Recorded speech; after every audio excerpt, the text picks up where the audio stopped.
Welcome to Chapter 92 of the Kinsmen Die podcast, home of fantasy fiction based on Norse mythology that's written and read by me, Matt Bishop.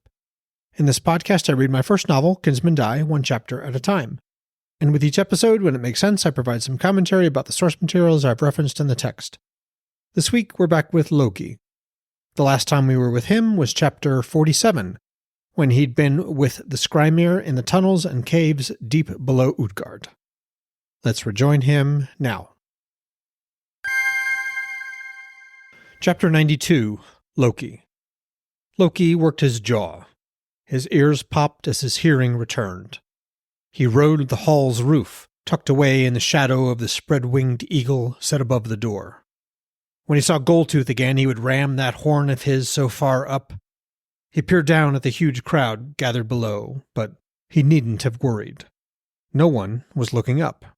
There wasn't much room to gather among the big buildings on Gladsheim's central hilltop, but there was enough room for the hundreds who'd been inside the hall to mingle with the many more hundreds who'd been outside enjoying the festival. Everyone knew something had happened. They'd all heard the scream of that blasted horn, after all, but only some knew what actually happened. Their confusion, their fear was glorious. Even up here he could feel it, taste it like sweet wine. And when the Jotun came knocking on Gladsheim's gates, they would again hear that horn, and he would be another step closer to fulfilling his promise to Ygg. He'd already accomplished the first part of his plan. He'd murdered Balder, not directly perhaps, but it was even sweeter that he'd duped Ygg's blind, disaffected son into the deed. What better way to begin tearing down Ygg than destroying two of his sons? Old Lopt had proven useful, just as the 1,000 other shapes he'd worn and discarded, and however many more he would wear before his children were free and avenged, before his dead wife was avenged. The ache for revenge floated on his mind's current like an empty skiff. He would heap bodies into it, set it ablaze, and send it burning toward Gladsheim. For now, though, the skiff of his thoughts thumped against the dock of recent memory. Watching Hodor's arm come back to throw, Mistelteion's dark tip just slightly behind Hodor's other outstretched hand. Such a beautiful weapon, Mistelteion, and it had flown so true. The time he'd spent learning at Atri's forge had been well spent.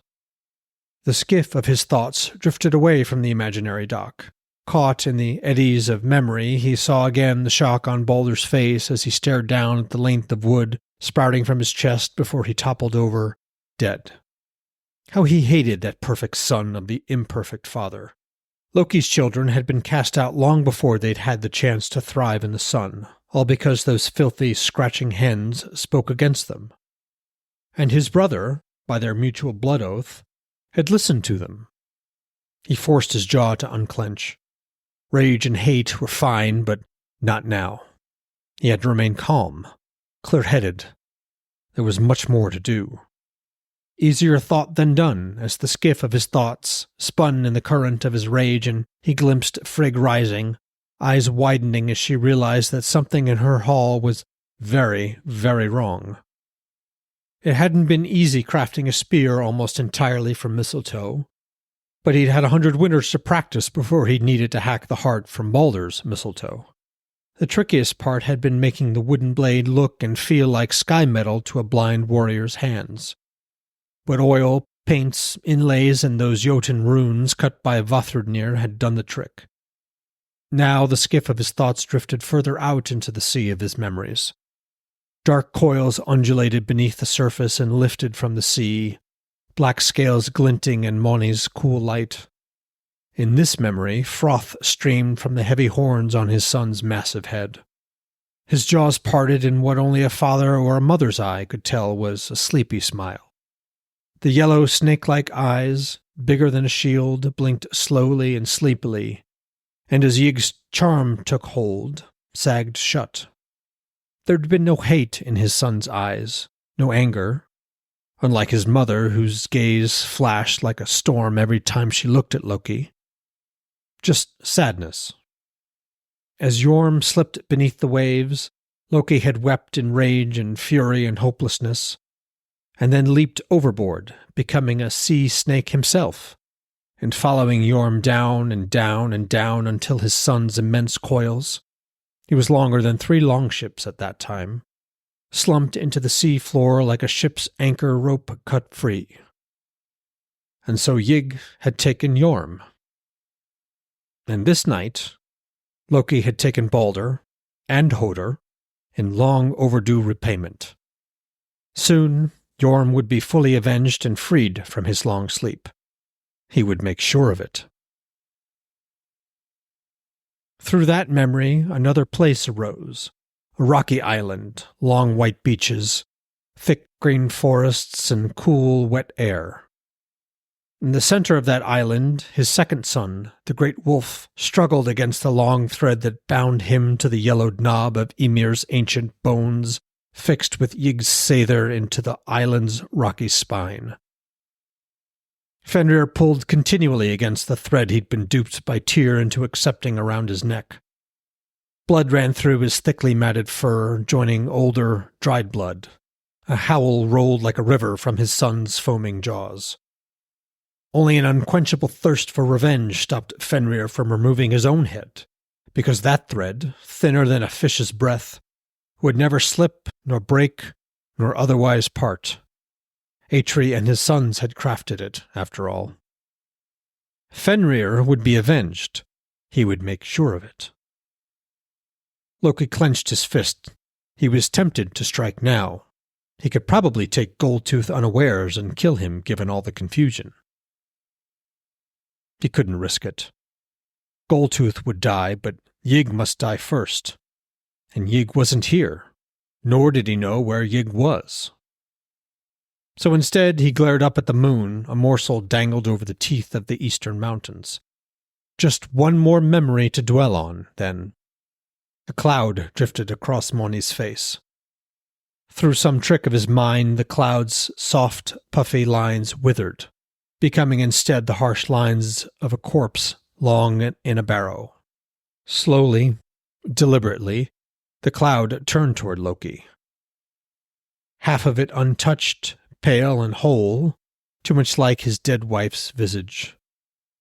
Yet also unique in its beauty. The other half was gaunt and mottled with a blue-black stain, like blood spilled on a new dress. It was his daughter's face. Hel's face. Her smile sad and lonely. Then that smile sank behind the mountain of bone where his son howled, and that mountain then sank beneath the waves that shimmered like scales until all that was left was his anger and fear and sadness.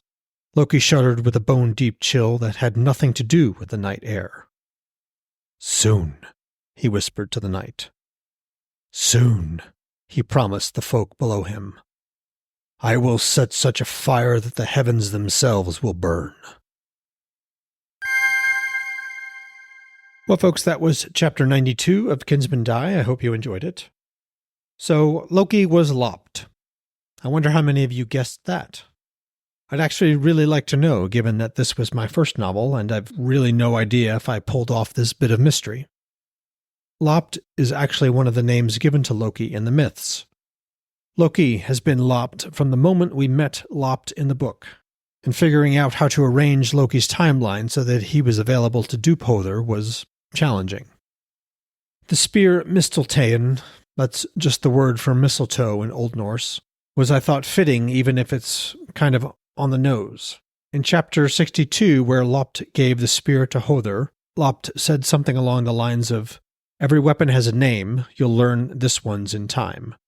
That was a little bit of foreshadowing to Chapter 88.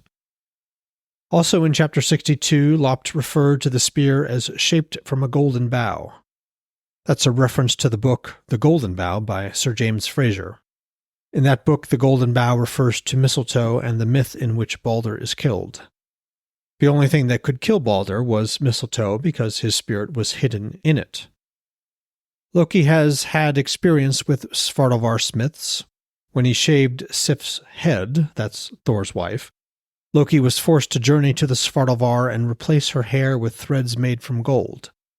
The smiths Atri, Sindri, and Brock, though it's possible that Atri and Sindri are the same person, were the Svartalvar who crafted Sif's replacement hair.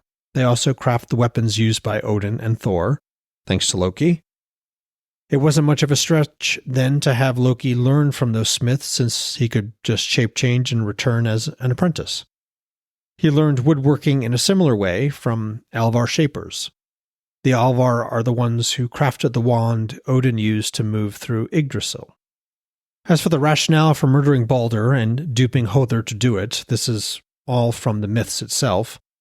But in this chapter, I tried to show Loki's rationale, as well as show it indirectly through the prior chapters in which Odin and Frigg were speaking.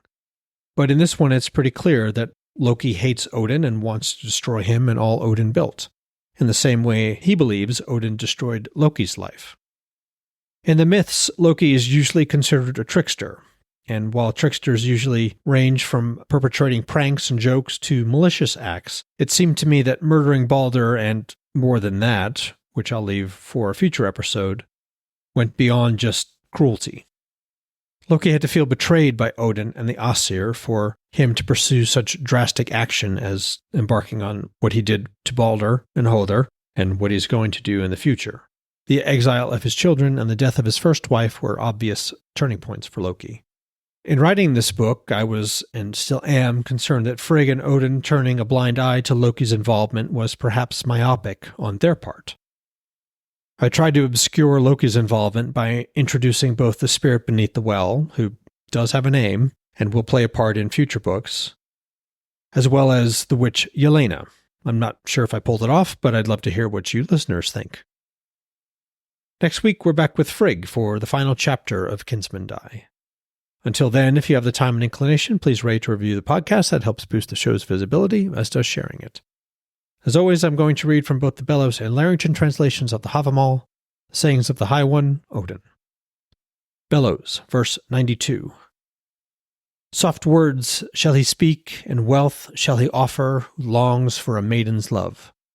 And the beauty praise of the maiden bright, he wins whose wooing is best.